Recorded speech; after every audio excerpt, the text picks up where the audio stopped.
और इस वक्त की बड़ी खबर मिल रही है चित्तौड़गढ़ से। चित्तौड़गढ़ में मुठभेड़ की खबर सामने आ रही है। तस्कर और नारकोटिक्स टीम के अंदर यह मुठभेड़ हुई है। ढूंगला क्षेत्र के पदमपुरा गांव के पास की घटना बताई जा रही है। दबिश देने पहुंचा निवारक दल। फायरिंग और मुठभेड़ की घटना में एक आरोपी को गोली भी लगी है। पत्थर लगने से अधिकारी भी घायल हुआ। दोनों घायल उदयपुर चिकित्सालय में भर्ती करवाए गए हैं। मौके से दूसरे आरोपी भाग छूटे हैं। तस्कर वाहन से 63 किलो डोडा चूरा बरामद किया गया है। तो चित्तौड़गढ़ में तस्कर और नारकोटिक्स टीम के अंदर यह मुठभेड़ हुई है, फायरिंग हुई है। एक आरोपी को गोली लगी है, एक अधिकारी पत्थर से घायल हुआ है। दोनों को अस्पताल में भर्ती करवाया गया है। और इसी खबर पर हमारे चित्तौड़गढ़ संवाददाता पीयूष मुंद्रा हमारे साथ फोन लाइन पर जुड़ गए। पीयूष, एक तरह से कहा जाए तो नारकोटिक्स और तस्करों के बीच में सीधा एनकाउंटर था। जी देखिए, चित्तौड़गढ़ जो जिला है वो डोडा चूरा तस्करी में बहुत पैमाने पर माना जाता है, क्योंकि यहाँ पे अफीम बहुत ज्यादा होती है। इसी क्रम में जब नारकोटिक्स निवारक दल को मुखबिर से सूचना मिली कि एक खेत पर डोडा चूरा के नाम पर तस्कर एकत्रित है और वहां से डोडा चूरा की तस्करी की जा रही है, तो ये आधी रात में निवारक दल ने जो डुंगला क्षेत्र में गाँव है वहां पर जाकर खेत पर दबिश दी। उस दौरान तस्करों और जो अधिकारी आपस में मुठभेड़ हो गई, फायरिंग की घटना हो गई। जवाब में एक फायरिंग में एक आरोपी जो है वो घायल हुआ है और पत्थरबाजी में एक अधिकारी घायल हुआ है। दोनों को उदयपुर भर्ती कराया गया है। आसिफ जी, इस शूटआउट के अंदर एक अधिकारी भी जो है वो घायल हुआ है, एक आरोपी को भी गोली लगी है। उस आरोपी की स्थिति फिलहाल कैसी है? क्या उसने कोई जानकारी दी नारकोटिक्स को अपने साथियों के बारे में? पीयूष जी, जो मौके की जो स्थिति और जो हमारे सामने जांच में जो आया है, पूछताछ में जो सामने में मिली, उसमें यह है कि मौके पर 3 लग्जरी वाहन में ये तस्कर वहां से फरार होने वाले थे। उस दौरान जब निवारक दल ने फायरिंग करी और उसमें एक चालक था, उसे गोली लग गई और वो घायल हुआ है। फिलहाल उसको उदयपुर चिकित्सालय में भर्ती कराया गया है। जिसके ठीक होने के पश्चात ही आगे की जानकारी मिल पाएगी। लेकिन बताया जा रहा है 1 दर्जन से अधिक जो है तस्कर थे, इन लोगों के बीच में मुठभेड़ हुई है और जो एक वाहन था वो वहां छूट गया, जिसमें 63 किलो डोडा चूरा है वो भी बरामद किया गया है। जी पीयूष, जानकारी के लिए आपका धन्यवाद।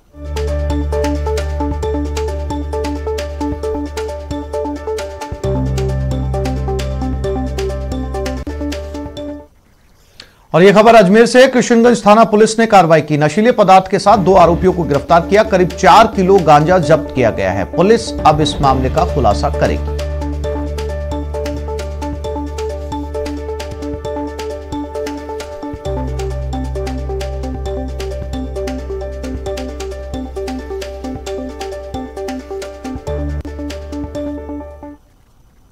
और यह खबर भी चित्तौड़गढ़ से है। मंगलवार पुलिस ने भी कार्रवाई की है। 5 किलो डोडा चूरा बरामद किया है। एक युवक को गिरफ्तार भी किया है। युवक के पास से अफीम जब्त की गई है। नाकेबंदी के दौरान पुलिस को यह कामयाबी मिली।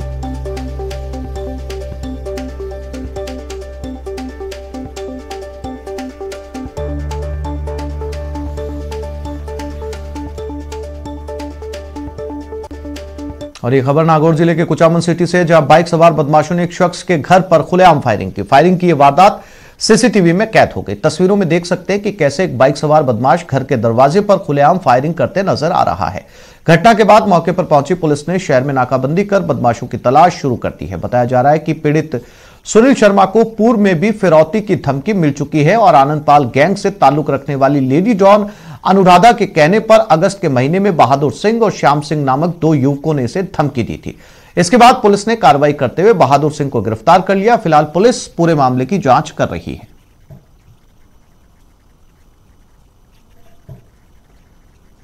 मैं सुनील शर्मा के घर पर गया, बदमाशों ने फायरिंग की। तो ये नागौर की तस्वीरें हैं। कुचामन और मैं मौके पे पूछा तो इनके गेट के ऊपर एक फायरिंग के निशान मिले और इसमें चारों तरफ नाकाबंदी करा दी गई। जो भी संदिग्ध बदमाश है वो मोटरसाइकिल से आए। बाइक की तलाश की जा रही, बदमाशों की तलाश की जाएगी। विशेष टीम का गठन किया गया और जल्दी कार्रवाई की जाएगी। बीकानेर में बदमाशों ने एक बार फिर पुलिसिया मुस्तैदी को धत्ता बताते हुए दिन दहाड़े बैंक लूट की वारदात को अंजाम दिया। देखते हैं इस रिपोर्ट में। बीकानेर में दिन दहाड़े लूट से मची सनसनी थमने का नाम नहीं ले रही। जगह मुक्ता प्रसाद नगर स्थित ग्रामीण बैंक। वक्त शाम करीब 4:45 बजे। दो युवक बैंक में घुसे। एक युवक काउंटर में दाखिल हुआ, दूसरा युवक कर्मचारियों को रुपए बताने के लिए कहता है। तभी एक व्यक्ति को लुटेरे ने पकड़कर अंदर ढकेल दिया और उसके बाद ताबड़तोड़ 2 गोलियां दाग दी। एक गोली मैनेजर को लगी जिससे वो घायल हो गया। इसके बाद लुटेरे लॉकर से करीब 11 लाख रुपए लेकर भाग गए। बताया जा रहा है कि 17-18 नंबर गली की ओर से दोनों लुटेरे निकले थे। देखिए, अभी प्रारंभिक स्तर पे कुछ कहना मुश्किल है। चेहरे ढके हुए थे, उन्होंने अपने चेहरे को अच्छे से कंसील किया हुआ था। लोकल हैं या बाहर हैं, ये सारा चीज़ें अनुसंधान का विषय हमारे लिए। अपराधी हैं, चाहे लोकल का हो चाहे बाहर का हो, तो ट्रेस करना हमारे लिए डेफिनेटली बड़ी चुनौती है। घटना के बाद आईजी, एसपी समेत कई थानों के अधिकारी मौके पर पहुंच गए, जिन्हें स्थानीय जनता के आक्रोश का सामना करना पड़ा। लेकिन आज परिस्थिति में इस सब चीज़ का जिम्मेदार मैं प्रशासन को मानता हूँ। प्रशासन को इसलिए मानता हूँ कि प्रशासन ने जो चौकी खुली हुई थी उसको भी बंद कर दी, जबकि यहाँ पर थाना मंजूर किया हुआ है। दिन के उजाले में वारदात को अंजाम देकर बदमाशों ने पुलिस को चुनौती दी है। देखना होगा पुलिस इस चुनौती का क्या जवाब देती है। न्यूज़ 18 राजस्थान के लिए बीकानेर से सतवीर सिंह राठौड़ की रिपोर्ट। और एसएमएस का बवाल की आंच अब अजमेर पहुंच गई है। जेएलएन अस्पताल में नर्सिंग कर्मियों ने प्रदर्शन किया। दोषियों को जल्द गिरफ्तार करने की मांग की गई है। गिरफ्तारी नहीं होने पर चेतावनी दी गई है। कल से हड़ताल करने की चेतावनी मिली है। जयपुर एसएमएस अस्पताल में मारपीट हुई थी और अब ये मारपीट का विरोध कर रहे हैं।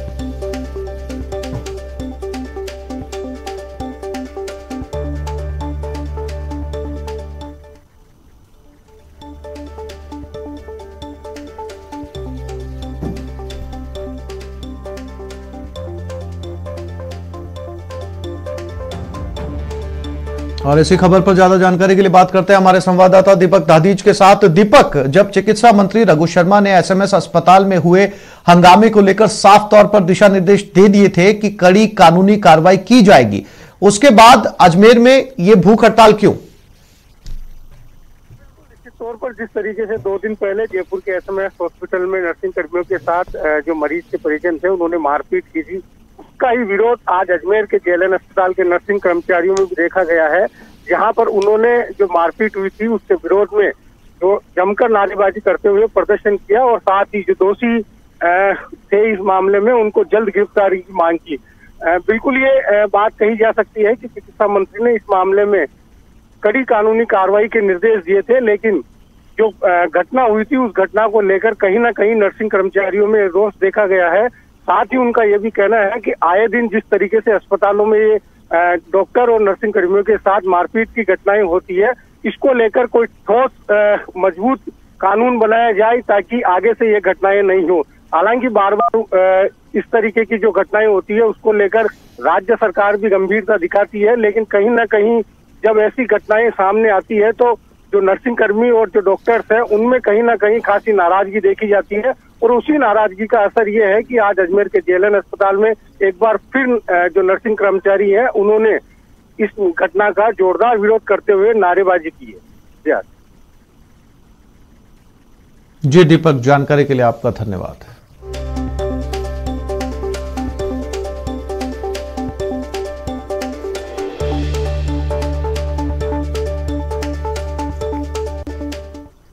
और ये खबर जयपुर से है। शिक्षकों ने विरोध प्रदर्शन किया है। संस्कृत शिक्षा में तबादलों का विरोध किया है। संस्कृत शिक्षा मंत्री के आवास के बाहर ये प्रदर्शन किया गया। तबादलों में अनियमितता को लेकर गड़बड़ियों का आरोप लगाया। महासंघ एकीकृत और शिक्षक संघ सियाराम ने यह प्रदर्शन किया है। अब शिक्षा संकुल में संस्कृत निदेशक दफ्तर के बाहर प्रदर्शन किया जा रहा है।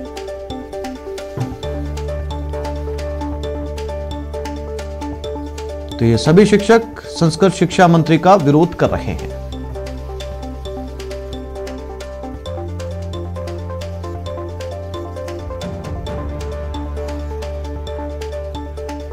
खबर भरतपुर से है, जहां रुदावल थाना क्षेत्र के खेरिया मोड़ पर पुलिस ने अवैध गांजे के साथ 3 लोगों को गिरफ्तार किया। प्रशिक्षु आईएएस सुमित मेहरडा की सूचना पर पुलिस ने खेरिया मोड़ के पास एक साधु सहित 2 युवकों को गिरफ्तार किया।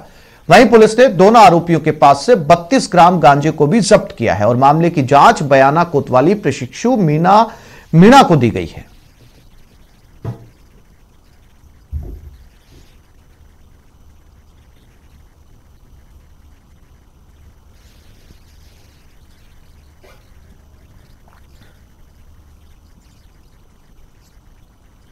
अब खबर कोटा से, जहां पुलिस ने खाली प्लॉट्स और मकानों पर कब्जा करने वाले 3 बदमाशों को गिरफ्तार किया। बदमाशों को यह गिरोह खाली प्लॉट पर जबरन कब्जा कर उसमें निर्माण शुरू कर देता है। इसके बाद जमीन के असली मालिक को डरा धमकाकर उनसे रुपए ऐंठ कर समझौता करता है। इसी कड़ी में रामनगर कॉलोनी के काला तालाब निवासी किरण चौधरी के मकान और खाली प्लॉट पर इन बदमाशों ने कब्जा कर लिया। किरण चौधरी ने रेलवे कॉलोनी थाने में बदमाशों के खिलाफ रिपोर्ट दर्ज करवाई, जिसके बाद पुलिस ने कार्रवाई करते हुए बदमाशों के इस गिरोह को गिरफ्तार कर पकड़ लिया। इन बदमाशों के खिलाफ कई थाने में संगीन धाराओं में मामले दर्ज हैं। फिलहाल पुलिस ने पूरे मामले की जांच शुरू कर दी है।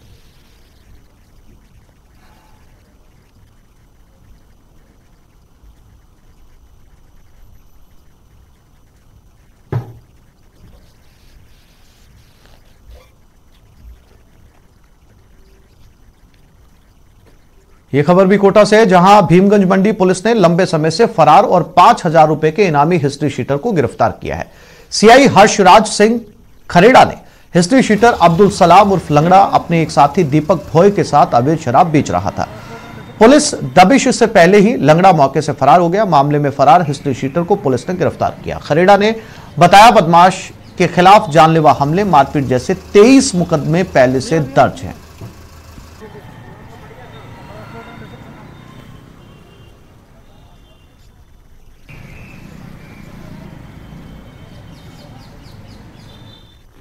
और सुप्रीम कोर्ट ने सेंट्रल विस्टा को मंजूरी दे दी है। नई भवन के निर्माण को मंजूरी मिली है। निर्माण से पहले हेरिटेज कमेटी की मंजूरी जरूरी होती है। पर्यावरण समिति की सिफारिशें सही है, यह कहना है सुप्रीम कोर्ट का।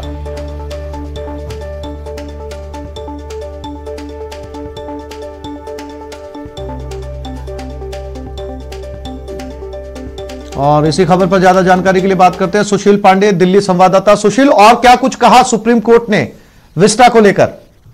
देखिए, सुप्रीम कोर्ट से फिलहाल केंद्र सरकार को एक बड़ी राहत मिली है सेंट्रल विस्टा परियोजना को लेकर, जिस पर सुप्रीम कोर्ट ने 2 और 1 के बहुमत से इस पूरे प्रकरण फैसले को सही ठहराया है।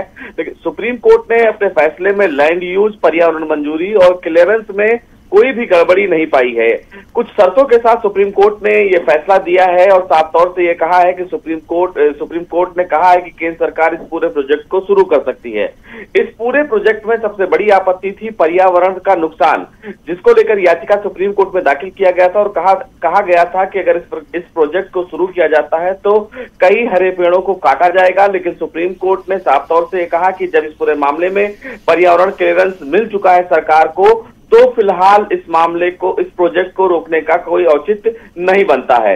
सुप्रीम कोर्ट ने इस मामले में ये जरूर कहा है कि जब इस पूरे प्रोजेक्ट का निर्माण किया जाएगा तो उस दौरान सरकार को छोटे छोटे जगहों पर स्मॉग टॉवर लगाने पड़ेंगे और सबसे महत्वपूर्ण बात की निर्माण से पहले केंद्र सरकार को हेरिटेज जो कमेटी है उसकी मंजूरी भी लेनी पड़ेगी। यानी कि इस पूरे प्रोजेक्ट से पहले हेरिटेज कमेटी की मंजूरी लेनी पड़ेगी। हालांकि इस पूरे मामले में जो तीसरे जज हैं, उन्होंने सुप्रीम कोर्ट में इस पूरे फैसले से उनकी राय जो है वो अलग है। जो जस्टिस संजीव खन्ना है, उन्होंने ये कहा है कि परियोजना के अवार्ड के मुद्दे पर तो वो सहमत हैं, लेकिन जो भूमि उपयोग के बदलाव के फैसले लिए गए थे उससे वो असहमत है। विरासत की समिति के पूर्व यानी कि जो हेरिटेज कमेटी है उसकी स्वीकृति होनी चाहिए थी, जो नहीं ली गई। लेकिन फिलहाल 2-1 के बहुमत से सुप्रीम कोर्ट ने केंद्र सरकार को एक बड़ी राहत जरूर दी है। जी सुशील, जानकारी के लिए आपका धन्यवाद।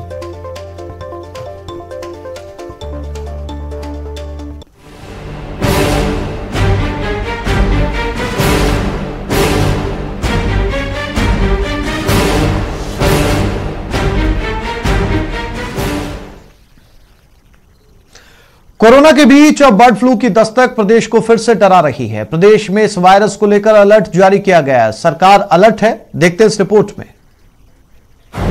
मरुधरा में बर्ड फ्लू की दस्तक, सरकार सतर्क, वायरस पर अलर्ट जारी। बर्ड फ्लू की दस्तक के बाद मुस्तैद सरकार ने राज्य स्तर पर कंट्रोल रूम बनाकर पूरे प्रदेश में अलर्ट जारी कर दिया है। राजधानी जयपुर समेत प्रदेश के बड़े शहरों और टाइगर रिजर्व पर विशेष नजर रखी जा रही है। इसके साथ ही पशुपालन निदेशालय में विभाग के प्रमुख शासन सचिव कुंजीलाल मीणा और सचिव आरुषि मलिक ने अधिकारियों के साथ बैठक की और बर्ड फ्लू रोकने को लेकर जरूरी दिशा निर्देश जारी किए। बर्ड फ्लू बहुत बड़ा भयंकर रोग है, अगर एक फैल जाता है तो बड़ी दिक्कत आ जाती है और बाद में ये मनुष्यों को भी फैलने की संभावना रहती है उसके साथ। तो हमारी पूरी टीम ने ये किया है कि आसपास के जितने भी कोटा संभाग में जो मुर्गी पालन के केंद्र हैं उनको सतर्क किया है सबको। अब तक राजधानी जयपुर में 150, झालावाड़ में 100, बारा में 72 और पाली में 19 कौवों की मौत हो चुकी है। जोधपुर, कोटा और जयपुर नहीं सिर्फ ये ही नहीं मानते हुए सर, जो शेष हमारे संभाग हैं सभी पे हमने एक अलर्ट जो जारी कर दी है। स्टेट लेवल टीम्स भी प्रिंसिपल सेक्रेटरी महोदय के निर्देशन में वो हम रवाना कर रहे हैं। जयपुर के पास ही एक पोल्ट्री फार्म में मुर्गियों की मौत से मामला गंभीर हो गया है। कई मामलों में लिए गए सैंपल के नतीजे अभी सामने आने बाकी है। प्रदेश की तमाम झीलों, जलाशयों और तालाब पर निगरानी रखी जा रही है, जहां पर प्रवासी पक्षी बड़ी तादाद में आए हुए हैं। साथ ही आम लोगों को भी एहतियात बरतने को कहा गया है। केंद्रीय वन मंत्रालय ने मामले में राज्य को वीकली रिपोर्ट भेजने को कहा है। प्रदेश में चल रहे बर्ड फ्लू के खतरे के बीच उदयपुर वन विभाग ने अपनी तैयारियां तेज कर दी हैं। उदयपुर वन विभाग के मुख्य वन संरक्षक आर.के. सिंह ने बताया कि सभी वन कर्मियों को पाबंद किया गया है और फील्ड ड्यूटी के साथ पक्षियों की निगरानी के निर्देश दिए गए हैं। हमारे जो सारा स्टाफ है, जितने भी अधिकारी हैं, DFOs हैं, ACFs हैं, वो फील्ड में लगातार इस बात की निगरानी रख रहे हैं, मॉनिटरिंग कर रहे हैं और जहाँ भी ऐसी कोई सूचना होगी इसका एक पूरा प्रोटोकॉल है और इसमें जो वेटरनरी डिपार्टमेंट है उनको भी ये चीज के निर्देश प्राप्त हो चुके हैं। सोमवार को अजमेर के पुष्कर में 3 कौवों की मौत के बाद वन विभाग ने जांच के लिए कौवों को पशु चिकित्सालय भिजवाया। मामला सामने आने के बाद अब यहाँ भी सतर्कता बरती जा रही है। प्रदेश में तेजी से फैल रहे बर्ड फ्लू को देखते हुए भीलवाड़ा में भी वन विभाग ने अलर्ट जारी कर दिया है, जिसमें गुरला तालाब, चावंडिया तालाब समेत दूसरी जगहों पर अधिकारी परिंदों की निगरानी कर रहे हैं। कोटा से अब तक 56 कौवों और 25 कबूतरों की मौत की खबर है, लेकिन पशुपालन विभाग के संयुक्त निदेशक डॉक्टर चंपालाल मीणा आश्वस्त कर रहे हैं कि स्थितियां नियंत्रण में है, लिहाजा घबराने की कोई जरूरत नहीं है। हमने पूरे जिले के लिए हमने RRT टीमें गठित की हुई है और सभी को अलर्ट कर दिया गया है और यहाँ पे जिला मुख्यालय पर हम कंट्रोल रूम स्थापित कर रहे हैं और उसके लिए लगातार हम काम कर रहे हैं। पूरे प्रदेश में बर्ड फ्लू के चलते जगह जगह से कौवों की मौत की खबर आ रही है। वहीं सोमवार को दौसा में भी बर्ड फ्लू ने दस्तक दी। दौसा में मृत पक्षी मिलने से चिंताएं कुछ ज्यादा इसलिए बढ़ गई हैं क्योंकि यहाँ कौवों के साथ साथ बगुलों की भी मौत हुई है। आज दौसा में भी बर्ड फ्लू की दस्तक हुई है। यहाँ पर 6 पक्षी मृत मिले हैं, जिसमें 4 बगुले हैं, वहीं 2 कौवे मिले हैं। ये खटिकान मोहल्ले का इलाका है और यहाँ पर एक मंदिर कैंपस में ये सभी पक्षी हैं जो मृत अवस्था में मिले हैं और इसकी सूचना पर वन विभाग की टीम मौके पर पहुँच गई है, साथ ही पशुपालन विभाग की टीम मौके पहुँच गई है। बर्ड फ्लू के नाम से पहचाने जाने वाली ये बीमारी एवियन इन्फ्लुएंजा वायरस H5N1 के कारण होती है, जिसकी चपेट में आकर पक्षी तो दम तोड़ ही देते हैं, साथ ही यह इंसानों के लिए भी बेहद खतरनाक है। इससे जान जाने का भी खतरा होता है। बर्ड फ्लू की दस्तक को देखते हुए केंद्र समेत राज्य सरकारों ने भी अलर्ट जारी किया है, क्योंकि न सिर्फ राजस्थान में बल्कि गुजरात, मध्य प्रदेश और हिमाचल प्रदेश में भी ऐसे केसेस सामने आ रहे हैं।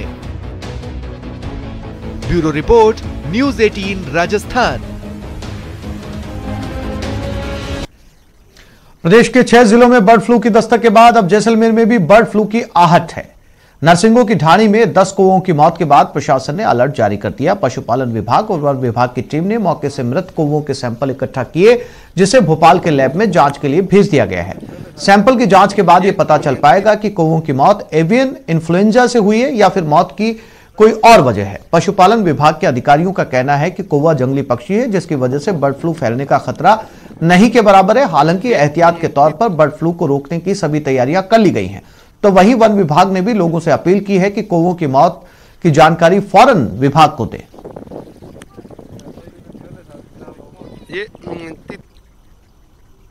सामान्य रूप से जो है कौवों की जो है नरसिंगों की ढाणी जो जैसलमेर के पास में है, वहाँ पे जो है केसेस मिले हैं। और ये केसेस अभी पुख्ता तौर से तो अपने जो इनके सिम्टम जो है हमें महसूस नहीं हुए, लेकिन इनके जो हमने जो है बर्ड्स है, जो इंटैक्ट बर्ड्स लेके जो भोपाल जो है हाई सिक्योरिटी लैब जो है उसके जांच के लिए जो हमने सैंपल लिए हैं और सैंपल उनको वहाँ भिजवाएंगे फॉरेस्ट के माध्यम से।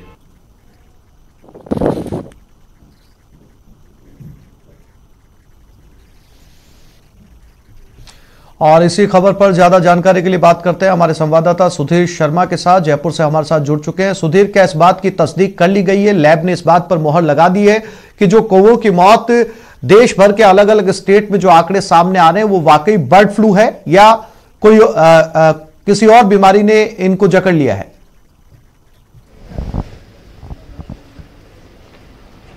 देखिए, जहाँ तक बर्ड फ्लू बीमारी का सवाल है, वो बर्ड फ्लू बीमारी झालावाड़ से शुरू हुई थी। उसकी पुष्टि अभी की गई है और क्योंकि अभी सर्दी का मौसम भी चल रहा है, लिहाजा पक्षियों की मौत भी हो सकती है। तो सर्दी के कारण भी पक्षियों की मौत हो सकती है, लेकिन विभाग इस पूरे मामले में सावचेत है और वो देख रहा है कि किस तरह से इस बीमारी से या कोई बीमारी है तो क्योंकि पुणे की लैब में भेजे जाएंगे, उसके जो रिपोर्ट आएगी उसके हिसाब से आगे की कार्रवाई और आगे की जो की जाएगी कि पक्षियों की मौत को किस तरह से बचाया जाए, बर्ड फ्लू है तो उसको किस तरह से रोका जाए। जी सुधीर, बर्ड फ्लू पे आमतौर पर जब पहले बर्ड फ्लू की खबरें सामने आया करती थी, जो पोल्ट्री फार्म की मुर्गियां हुआ करती थी, उनमें सबसे ज्यादा इफेक्ट ये देखा गया था। लेकिन इस बार पहली बार जो है वो कौवे इसका वाहक बने हैं। ना केवल राजस्थान बल्कि मध्य प्रदेश, गुजरात और महाराष्ट्र तक से सिर्फ कौवों की खबरें सामने आ रही हैं। यानी कि लैब में इसकी जांच के नतीजे जब आएंगे तब जाकर तस्वीर साफ हो पाएगी।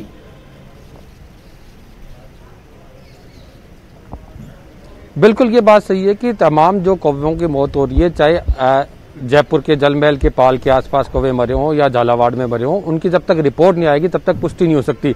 लेकिन अंदेशा जो व्यक्त किया जाता है, क्योंकि एक महामारी नहीं ले ले, क्योंकि पिछले बार जब सांभर में भी इस तरह की बीमारी से काफी सारे पक्षी मर गए थे, उसके बाद से प्रशासन पूरी तरह सावचेत है। पूरा पशुपालन विभाग, यानी इस बार रविवार के दिन भी पशुपालन विभाग खुला और उन्होंने इसमें पूरी कार्रवाई की और सैंपल के लिए उनके जो पक्षियों को वहां पर पुणे की लैब में भेजा गया। तो पूरी तरह प्रशासन चुस्त और दुरुस्त है और ताकि किसी तरह की कोई गड़बड़ी की आशंका नहीं हो पाए और ये बीमारी को फैलने से रोका जा सके, वैसे उस तरह की तमाम गतिविधियां जो है प्रशासनिक रूप से की जा रही है। जी सुधीर, एहतियात के तौर पर विभाग ने किस तरह के दिशा निर्देश जारी किए हैं? क्योंकि अब बात राजस्थान के 7 या 10 जिलों की नहीं है, क्योंकि कौवों की मौत की खबरें लगातार देश के अलग अलग स्टेट से सामने आ रही हैं। ऐसे में आम आदमी के लिए ये कितना खतरनाक है, आम आदमी को ये वायरस कितना इफेक्ट कर सकता है, साथ ही दूसरे पशु पक्षियों पर इसका कितना असर हो सकता है, इससे बचाव के कोई दिशा निर्देश जारी हुए हैं? देखिए, निश्चित रूप से बर्ड फ्लू जो बीमारी है वो इंसानों में भी आ सकती है, इस तरह के अंदेशा हो सकता है। लेकिन अभी तक क्योंकि इस बात की पुष्टि नहीं हुई कि उनके बर्ड फ्लू है या नहीं है, और जहां तक बात की जाए कि जहां दूसरे पक्षियों में यह फैल सकती है, इस बात का पूरा खतरा बना हुआ रहता है।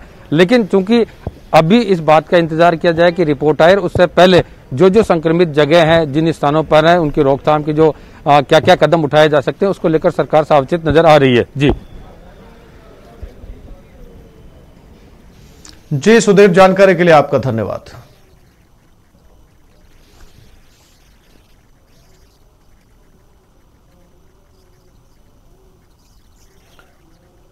जयपुर में जवाहरलाल नेहरू सर्किल की सड़क पर दोनों ओर की सड़कों के बीच में लगे फुटपाथ पर लगे पत्थरों को जेडीए बदल रहा है। जेडीए ने सौंदर्यकरण के काम के तहत इस काम को शुरू किया है। जेडीए का कहना है कि सड़क पर सौंदर्यीकरण के तहत करीब 1.5 करोड़ से ज्यादा की राशि खर्च होगी। इस राशि में जेएलएम मार्ग पर मीडियन यानी दोनों ओर की सड़क के बीच में लगे पत्थरों को बदलकर नया हेरिटेज लुक वाला 200 किलो वजनी पत्थर लगाया जा रहा है।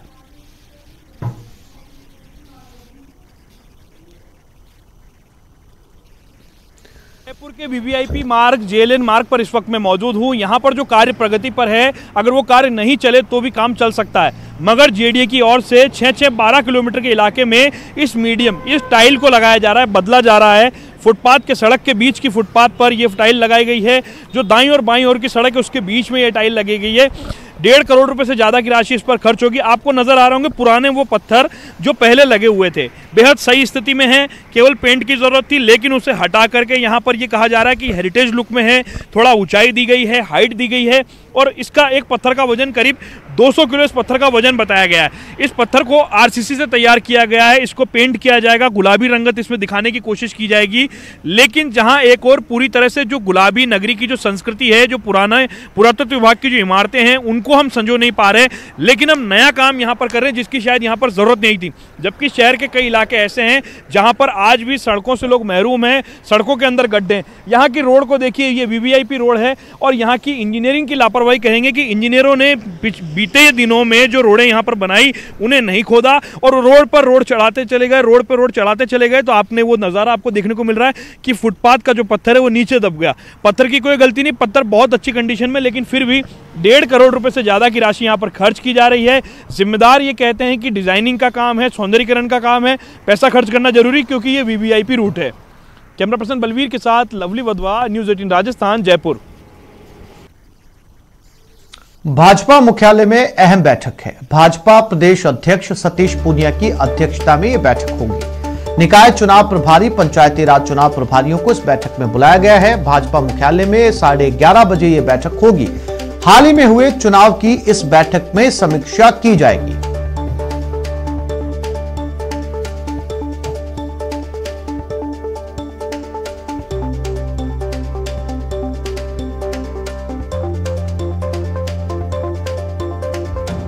और इसी खबर पर ज्यादा जानकारी के लिए बात करते हैं हमारे संवाददाता सुधीर शर्मा के साथ। हमारे साथ जयपुर से जुड़े हुए हैं। सुधीर, क्या कुछ रहने वाला है इस बैठक का एजेंडा?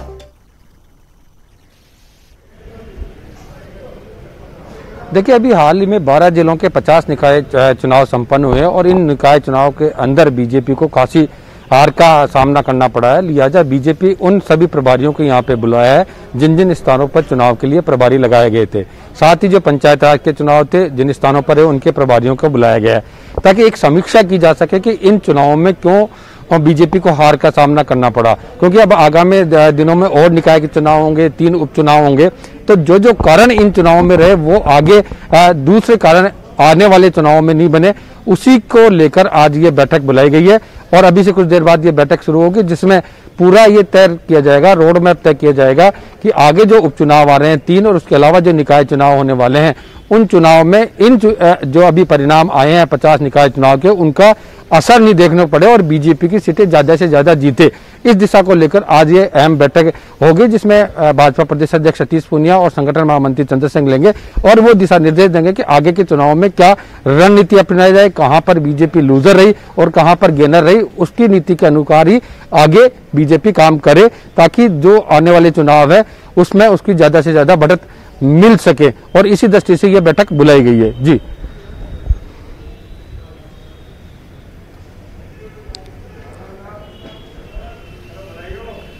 हाँ, बिल्कुल सुधीर, आने वाली चुनाव को लेकर भी रणनीति इसमें तय की जाएगी। कितने लोग वहां पर पहुंच चुके हैं, क्योंकि अब सीधे तौर पर जो है वो ग्रामीण क्षेत्र भी इस एजेंडे के तहत आने लगा है। तमाम ग्रामीण क्षेत्र से भी लोग इस बैठक के अंदर पहुंचेंगे। शुरू हो चुका है बैठक का सिलसिला।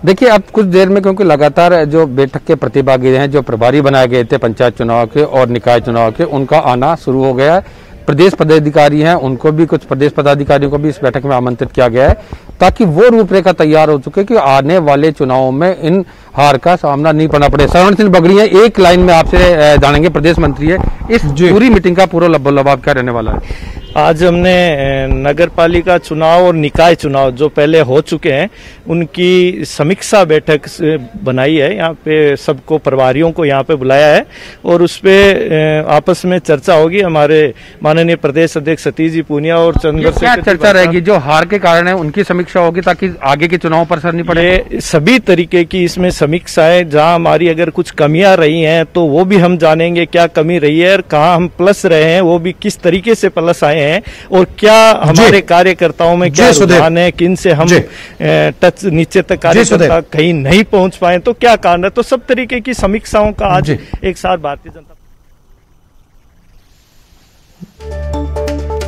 बिल्कुल सुधीर, आप नजर बनाए रखिए, हम समय समय पर आपसे समीक्षा बैठक की अपडेट लेते रहेंगे। फिलहाल तमाम जानकारी के लिए आपका बहुत धन्यवाद।